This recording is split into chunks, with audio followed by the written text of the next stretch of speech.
Hey, good afternoon, buddy. How's it going today?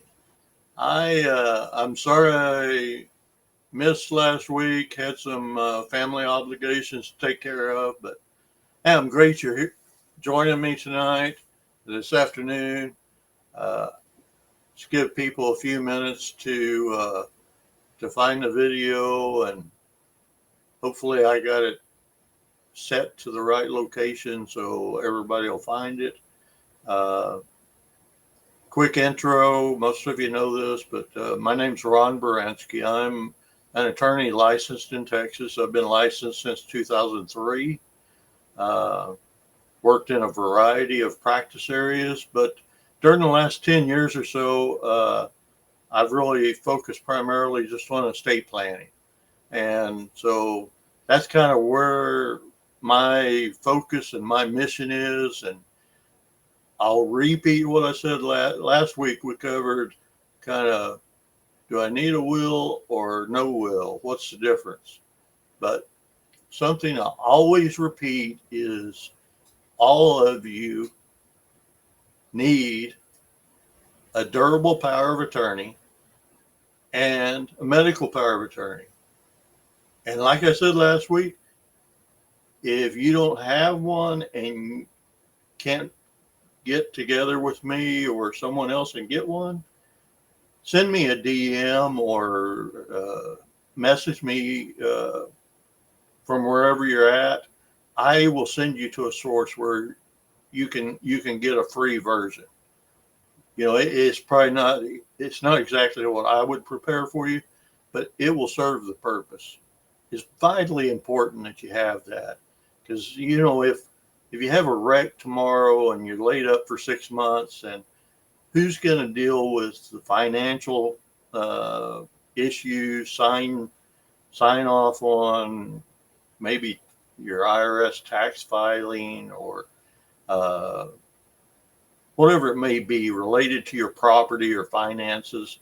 And the same goes with the medical power of attorney.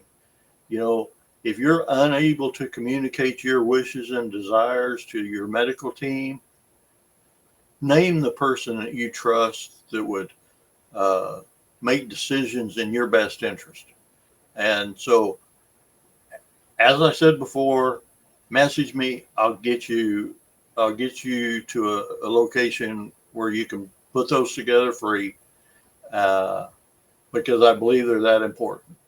Uh, Now, this week I plan to talk about trust and how that's used in your estate plan in Texas. What's it do for you? Aren't trusts really just for like the rich people? You've heard of trust throughout your life, and you know, so and so's a trust fund kid, etc. But I use a illustration to kind of explain what a trust is, and it may be kind of simple, but it makes sense to me. Uh, and in this case, I'm talking about what we call a living trust or a revocable living trust. And the benefit to you is that everything that you put in the trust bypasses probate. So, yes, it's great to have a will, and you do save some money going into probate. If you have a will in place, you still go to probate most times. There are a few exceptions where we can plan around that and avoid it. But with a trust, you avoid probate. And so the illustration I use a lot of times is just this. When you was a kid, if you're like me, you had a little red wagon. I think Radio Flyer was on the side of it in white. I don't remember exactly, but you had a wagon. You was 4, 5, 6 years old, and you pulled your wagon around. You put your toys into your wagon, and those were your toys, and you controlled them. You decided which direction you were going. Well, same with this revocable living trust. You still own it. You still control it, and you're pulling the handle. So as trustee, you're pulling the handle and you're taking your toys where you want them to be. Just picture that everything that's in the wagon is going to bypass probate. If we forget something and leave it out of the wagon, then we're stuck going to probate. And so that's why uh, all attorneys basically will draft a pour over will along with a revocable living trust. And it's just the backup in case you forgot something. Maybe a house a decade from now gets bought and not put in the trust. Well, at least you do have a will. You're going into probate, but when you go into probate, the will just says, pour that into this trust I created. And then the trust dictates how things will be distributed. But back to the wagon. You're pulling that along, taking it where you want it to go. You're taking toys in, putting them in, taking them out, which might be your current home or vacation home, maybe an interest in a business. Uh, and then maybe you sell a home, so you take it out, you put another one back in. But the key is everything in that wagon is going to bypass probate. And then as you're pulling that wagon along, just picture this. When you create your trust, if you're a married couple, typically you and your spouse will start out as the trustees. And if one of you becomes incapacitated, the other one, continues running things. Uh, but you also name successor trustees. And these are trusted family members or family friends, perhaps. And they're set up so that in the event you become incapacitated or you die, then they can step into your shoes, pick up the handle to the wagon, and keep going along. And I don't mean to be rude or frank here, but the trust doesn't care if you die. It carries on. It's a contract, basically. It's a written contract. And so you can direct in your trust that, at the time I pass or at the time my wife and I pass, then I want things distributed in the following manner. Uh, Now, the neat thing about a trust is you can set that up where that can go on for, more than a generation. It could provide for your current children and then also provide for grandchildren. Uh, or it could control things that maybe you already recognize if you have adult children. Maybe one of your one of your kids is has trouble with their finances. So maybe there's a issue with spending too much, can't manage money, or creditors or bankruptcy is going to happen. We can put provisions in a trust that basically lock that up, and a creditor can't reach it if that child is sued for non-payment of something or files bankruptcy. It wouldn't be included in the bankruptcy. Another issue that some parents face is a child that's just caught up in drugs. So they're addicted to illegal drugs. And so we can write provisions in there. And, I've had this in cases where the children were, 6 and 8 years old, and I was putting these provisions in, and parents said, why are you saying Johnny's going to have rehab? What are you doing? I said, 10 years from now, if you pass away in 10 years from now, we don't know exactly what's going to happen. Part of my job as an attorney is to try and look out down the road and see what are the obstacles I've seen before and how can I address it. And So we might put a provision in there that says if one of the beneficiaries becomes addicted to illegal substances or alcohol, then the trustee can shut off all payments to them, except that the trustee can pay for rehab or drug rehab, and then can demand that that beneficiary provide a sample for testing once a month for a year. And then if everything's clear for a year, they go back to receiving their ongoing disbursements. And kind of the same with we call it a spend thrift provision, but that's for the beneficiary that might have financial issues. Uh, there's also times that, and it goes both ways, but there's times where parents want to keep things in the family. They have adult children that are married, but they want to leave things to maybe their son and then his children, but not necessarily the spouse. And we can take care of those kind of things in a trust as well. There's just a lot of flexibility that a trust gives you. Um, Another thing that people mention to me at times is, or they're not aware that when you file probate, you go into probate and submit your will for probate, then that becomes public record. So whoever wants to look online ultimately can find the details of your will.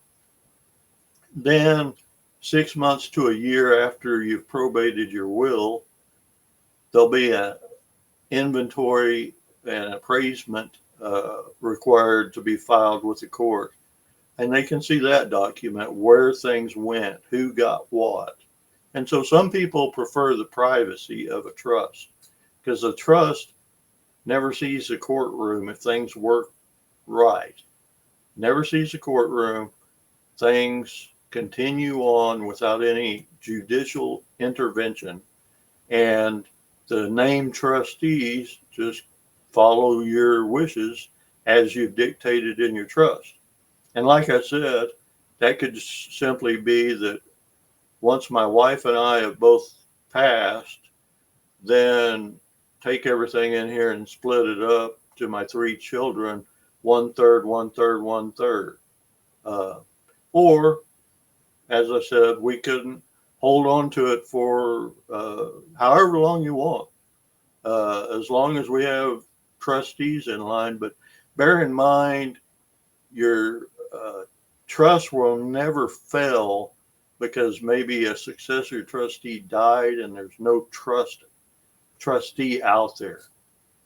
We can have a court appoint a trustee, but to the extent that you can name people that can succeed one another, the more we get into that, or we allow them to appoint somebody to succeed them, because we don't know what might happen 10, 15 years out.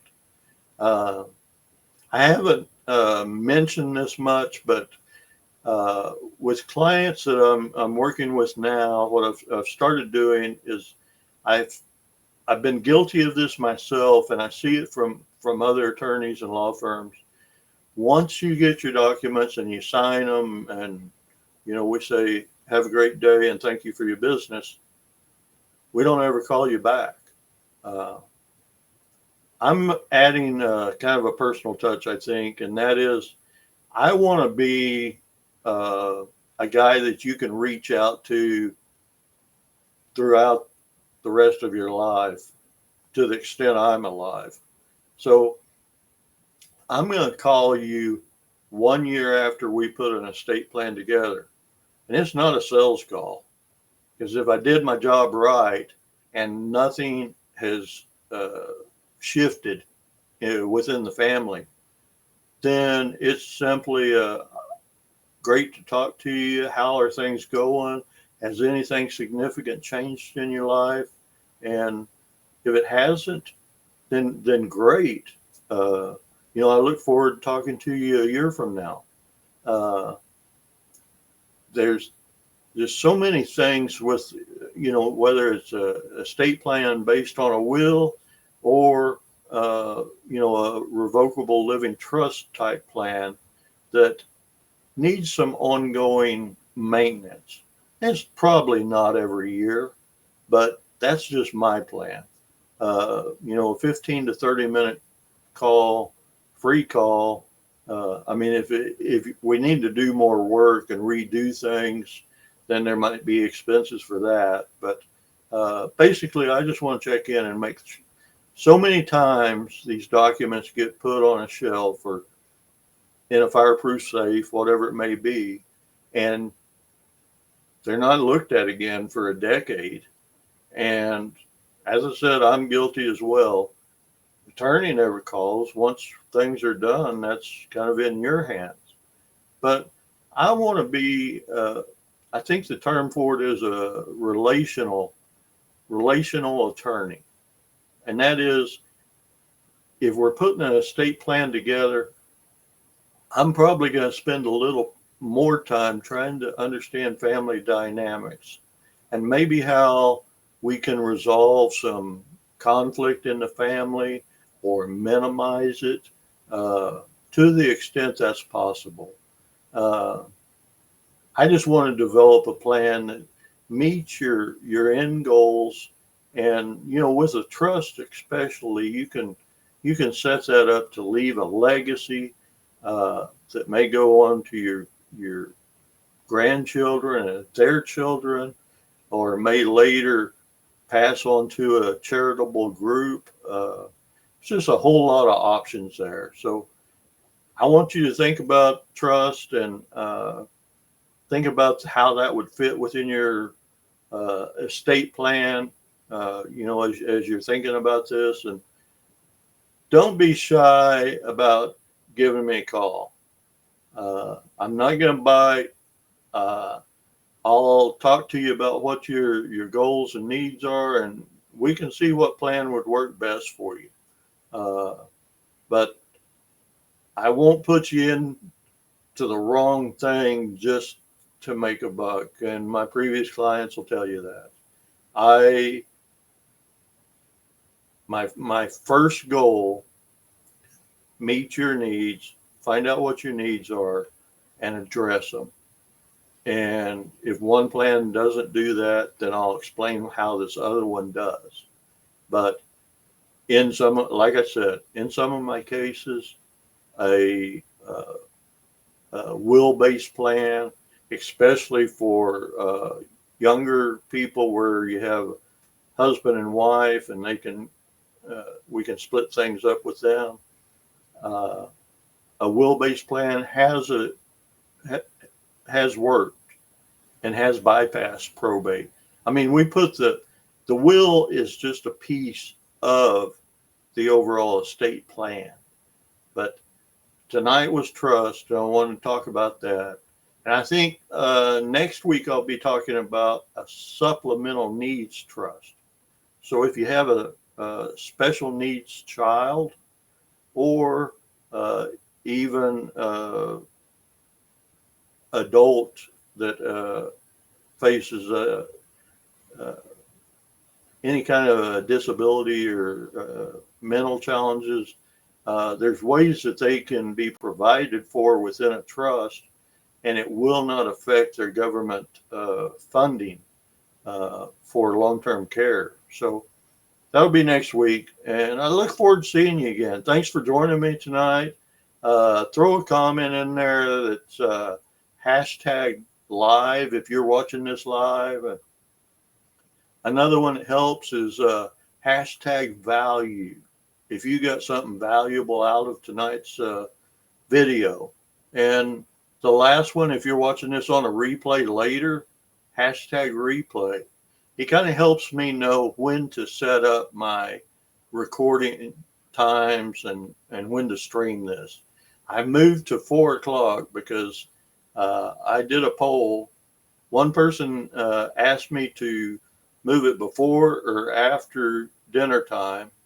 I did post a poll, but I only had one response, and it was 4 o'clock.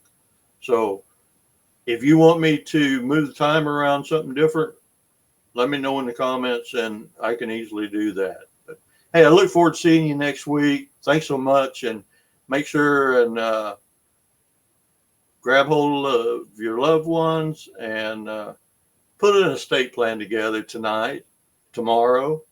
Don't put it off because we never know what tomorrow holds. So, hey, have a great evening. I'll talk to you soon.